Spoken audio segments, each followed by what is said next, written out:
Butun dunyoni lol qoldirgan O'zbekiston U17 terma jamoasi a'zosi Sadriddin Hasanov Osiyoning eng yaxshi futbolchisi bo'lishga nomzod.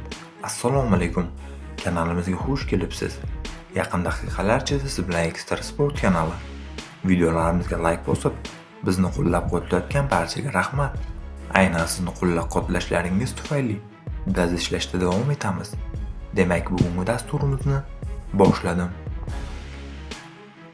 2025-yil 16-oktyabr sanasida Saudiya Arabistonining Ar-Riyod shahrida Osiyo futbol konfederatsiyasi tomonidan qit'a futbolining eng yaxshilarini taqdirlash marosimi tashkil etiladi deb yozadi UFA matbuot xizmati.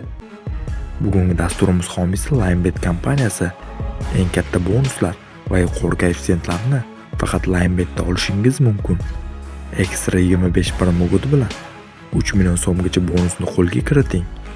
Linebet havolasini video ostida qoldirdim. Tadbirda 2025-yildagi yirik musobaqalar, xususan U17 va U20 Osiyo Kubogi hamda qit'a miqyosidagi xalqaro turnirlarda o'z mahoratini namoyish etgan futbolchilar, murabbiylar va rasmiylar taqdirlanadi. E'tiborlisi turli yo'nalishdagi nomzodlar orasida O'zbekiston U17 milliy jamoasi yarim himoyachisi Sadriddin Hasanov ham bor. U yilning eng yaxshi yosh futbolchisi bo'lishga da'vogar.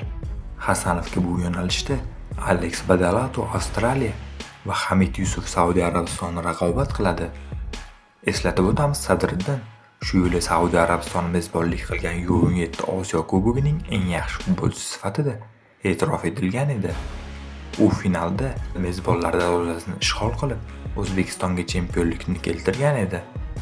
Qadrli do'stlar, siz nima deb o'ylaysiz? Hamyurtimiz Sadriddin Hasanov Osiyoning eng yaxshi futbolchisi bo'la oladimi? Albatta fikrlaringizni izohlarda yozib qoldiring.